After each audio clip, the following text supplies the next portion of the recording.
Bien, et ben bonjour à tous. Alors, je suis Quentin Ragache du CBN Massif Central et à côté, il y a Julien Girard-Clodon de la LPO Auvergne-Rhône-Alpes. On fait tous les deux partie des animateurs du SINP Auvergne-Rhône-Alpes aux côtés du CBN Alpin, de l'association Flavia et de la Fédération régionale des chasseurs. Visez le micro parce qu'à l'arrière on vous entend pas. Ah, pardon. Et là, C'est bon, ça va mieux là. ça va mieux là?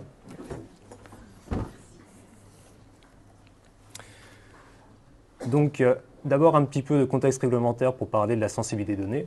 Je pense qu'après manger, ça va faire du bien à tout le monde. Alors, depuis une vingtaine d'années, il y a eu différents textes réglementaires qui sont succédés, qui ont mené petit à petit à l'ère de l'open data. Il y a d'abord la convention Aarhus, qui a été transcrite dans une directive européenne en 2003. Il y a eu la directive Inspire en 2007. Il y a eu le Code des relations entre le public et l'administration, qui là établit clairement que toutes les données détenues par une structure ou personne dans le cadre d'une mission de service public sont publiques. Il y a eu la loi biodiversité en août 2016, puis la loi Le Maire, toujours en 2016 pour une république numérique. Et puis, plus dernièrement, il y a eu une circulaire du 11 mai 2020 du ministère de la Transition écologique et solidaire, là qui établit clairement le fait aussi que la diffusion et la communication des données est la règle et que le refus demeure l'exception. Alors, la diffusion de ces données, à travers l'application de ces textes, est encadrée par le RGPD, le Règlement général pour la protection des données. Donc, comme je disais, tous ces textes sont menés à l'open data, c'est-à-dire on diffuse l'ensemble des données dans la précision maximale connue, sauf pour les données sensibles, donc tirées d'espèces sensibles, qui répondent aux critères visés par l'article L124-4 du Code de l'environnement, dans lequel est définie comme sensible toute information relative à l'environnement dont la consultation ou la communication porte atteinte notamment à la protection de l'environnement auquel elle se rapporte. Pour le dire plus simplement, on se dit que diffuser l'ensemble des données à tout le monde à la précision maximale, ouais, c'est sûrement au détriment de certaines espèces. Donc, la thématique de sensibilité, elle s'inscrit dans une démarche et puis un groupe de travail qui est piloté aujourd'hui par le Patrinat. Alors, il y a eu en 2014 une première version du guide méthodologique, en sollicitant un groupe de travail, dans lequel on explique comment établir l'ensemble des espèces sensibles à travers une liste.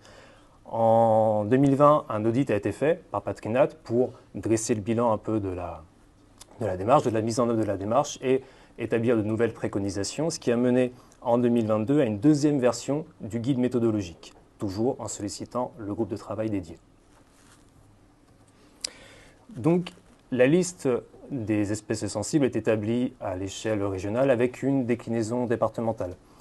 En pratique, là où les structures porteuses du SINP en région sont pilotes de la démarche, les structures naturalistes qui représentent les différents pôles thématiques établissent les listes. Donc, par exemple, nous, en Auvergne-Rhône-Alpes, pour la flore, ce sont le CBN Alpin et du Massif Central qui l'ont fait, avec en appui un groupe d'experts. Une fois que la liste est établie, on passe devant le Muséum national d'histoire naturelle qui émet un préavis, avant de passer devant le CRCAPN qui valide la liste, et puis on revient devant le muséum qui, lui, va établir un avis définitif. Une fois ces processus de validation faits, on arrive dans l'étape de publication à travers un arrêté préfectoral pour que la liste soit ensuite intégrée au référentiel national afin que ce soit pris en compte sur les plateformes du SINP national et régional. Donc nous, pour la flore vasculaire en Auvergne-Rhône-Alpes, ça a été validé par le CCRPN en juin 2021. Le muséum a donné un avis définitif en novembre 2021 et l'arrêté préfectoral a été signé en avril 2022. Pour la faune vertébrée, c'est donc la LPO qui en a la charge. La liste a été établie, elle va rentrer très prochainement dans les processus de validation. Je vais prendre la place. Ouais.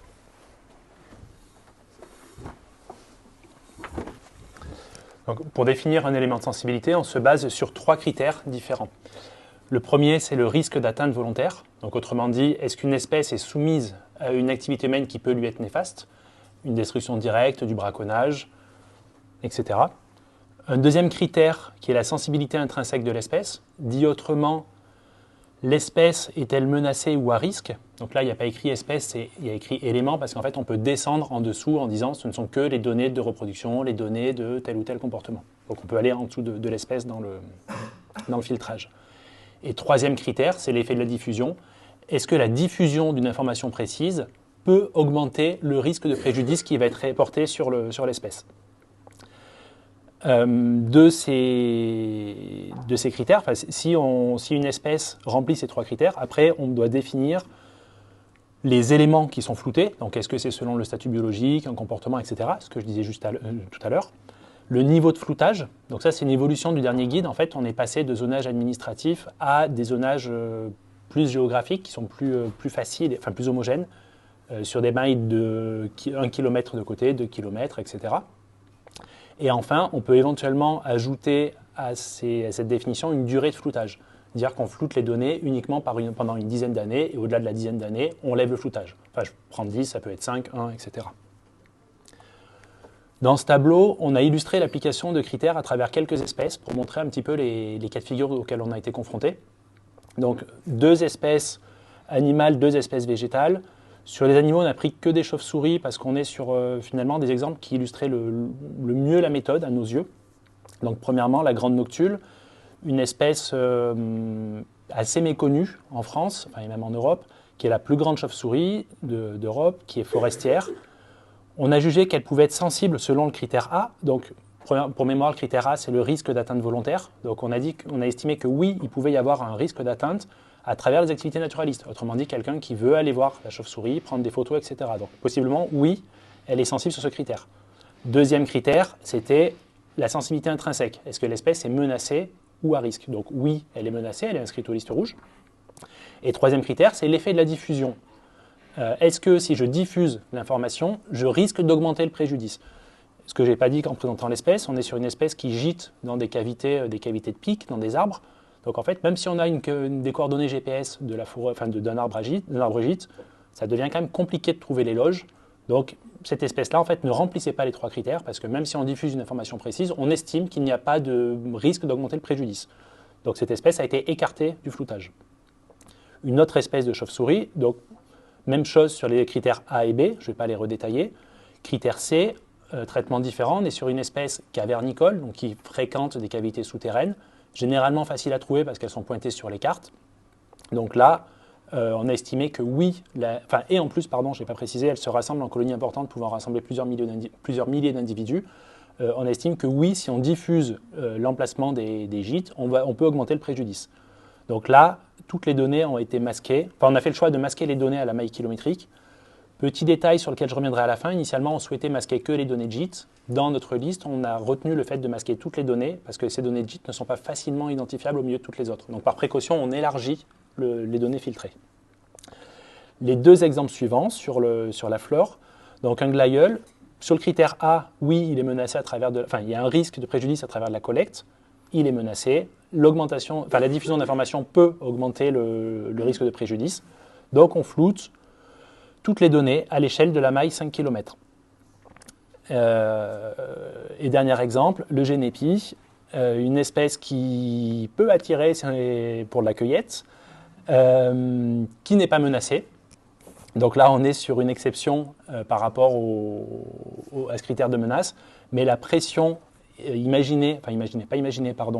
estimée sur la cueillette a fait que l'espèce a été intégrée sur ce critère B.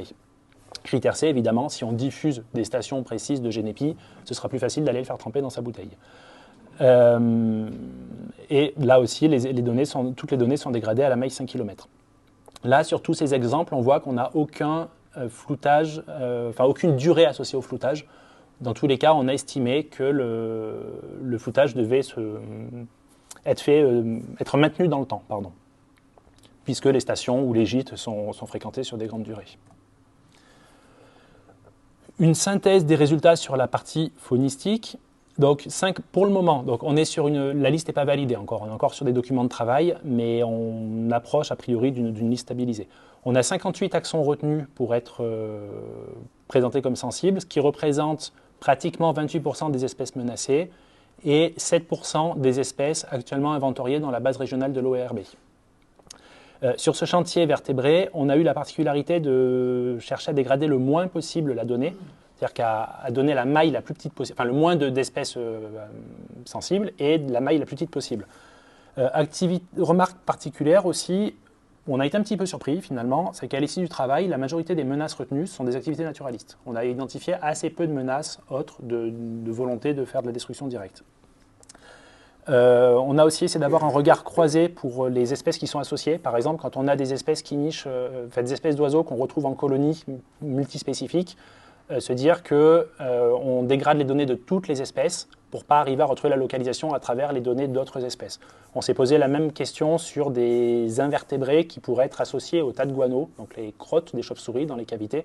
C'est-à-dire on retrouve des invertébrés uniquement dans ces milieux-là, et donc il ne faudrait pas que les invertébrés allument la présence de chauves-souris. C'est resté sur une réflexion, on n'est pas allé jusqu'au bout. Et puis la limitation temporelle, j'en ai parlé, c'est-à-dire qu'on a des données qui sont masquées sans limite de durée.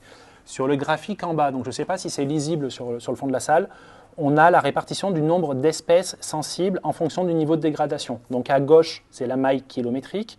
Ensuite, on est sur la maille 1, 5 km, parce qu'on a des espèces qui ont été dégradées à 1 km dans une partie de la région et 5 dans une autre partie de la région, en lien avec la répartition d'espèces. Puis 5 km, puis 10, puis 70. Et ensuite, la colorisation des barres correspond au groupe taxonomique. En jaune, les oiseaux, en orange, les chauves-souris, et après, je passe puisque c'est plus anecdotique. On a une seule donnée à 70 km, là, c'est qu'on s'est aligné sur des recommandations nationales, c'est la cigogne noire.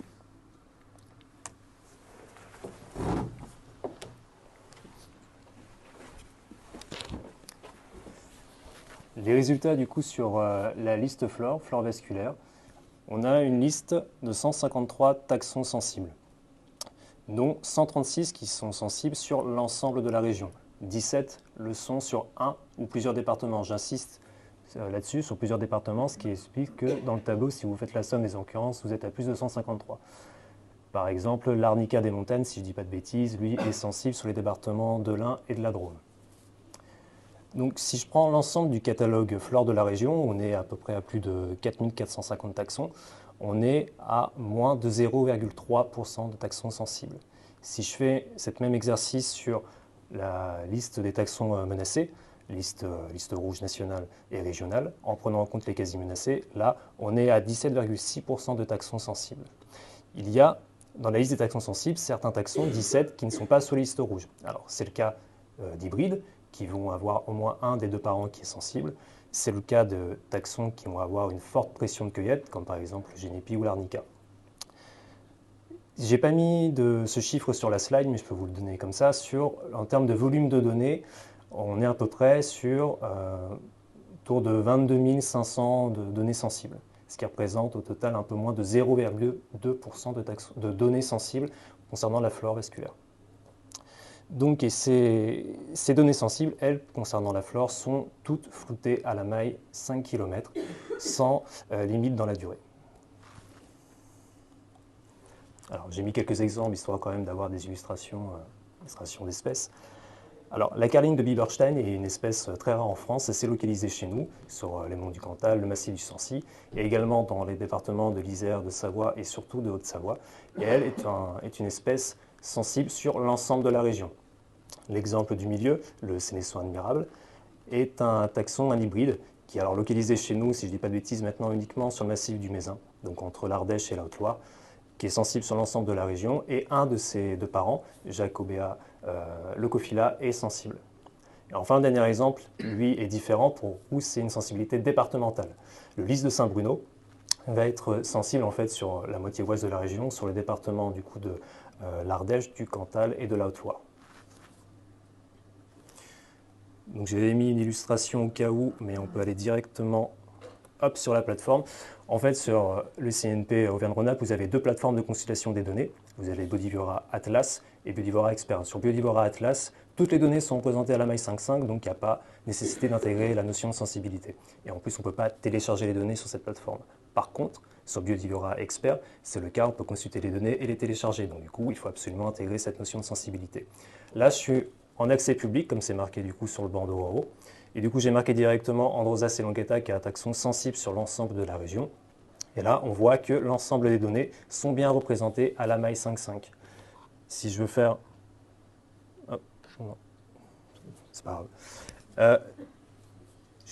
Là, j'ai insisté là-dessus. Il faut bien comprendre qu'il n'y a pas une pleine rétention d'informations de notre part. C'est-à-dire qu'un particulier qui voudrait s'intéresser à télécharger, à s'intéresser sur la liste des taxons de sa commune, il a moyen de le faire. Okay. il a moyen de le faire. C'est-à-dire que par exemple, là je sais qu'il y a des Douarnons près de Cournon d'Auvergne, un particulier, s'il télécharge l'ensemble des taxons flore de cette commune-là, il verra dans ses de taxons apparaître Androsacea elongata. Ce qu'il n'aura pas, c'est la géolocalisation précise.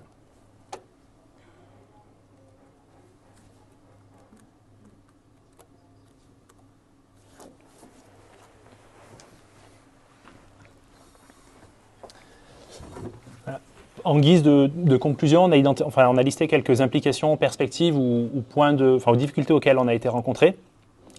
Donc la question de l'accessibilité des données, Quentin l'a précisé, donc elles sont dégradées pour tout le monde, mais on a une accessibilité aux données brutes possible pour l'État, les services de la région, les structures ayant des missions de police, et une réflexion en cours pour les gestionnaires d'espaces naturels pour qu'ils puissent bien prendre en compte ces espèces dans leur gestion. Donc ça, c'est le fonctionnement propre à Auvergne-Rhône-Alpes. Des difficultés rencontrées finalement sur le fait que dans les outils qu'on utilise, on ne peut gérer de la sensibilité qu'à travers des nomenclatures SINP. Ce qui a conduit à certains ajustements des critères pour coller aux nomenclatures. Ce que je disais tout à l'heure, les chauves-souris, on a identifié le fait qu'elles sont sensibles en gîte. En fait, on n'arrive pas facilement dans les données SINP à identifier ces données de gîte. Donc on a élargi la sensibilité pour dégrader toutes les données de certaines espèces. Et de la même manière, à l'inverse, on s'est aussi posé la question du risque d'avoir des données qui ressortiraient comme étant non dégradées sur la plateforme parce que les contributeurs n'auraient pas renseigné les nomenclatures. Donc c'est là aussi pour ça que dans certains cas, on a un peu élargi le prisme de sensibilité. Petite difficulté qui peut relever de l'anecdote, mais qui a contribué à un peu s'énerver en cours de route. Le terme est fort quand je dis s'énerver. On a reçu du muséum la trame des documents attendus pour la formulation de l'avis quand on les a demandés, mais c'est-à-dire en bout de route. Et ça aurait pu être souhaitable d'avoir ces documents annexés au guide pour pouvoir construire les tableaux tout au long de la procédure et pas découvrir à la fin qu'il y a un tableau attendu avec une structure particulière. Ça relève d'un point de détail, mais je pense que c'est un point d'amélioration important pour faciliter le traitement de ces sujets-là, quoi. Et enfin, en guise d'autres perspectives, il est prévu d'intégrer les habitats, de pouvoir évaluer d'évaluer la sensibilité des habitats quand les données des habitats seront intégrées. Je vous remercie.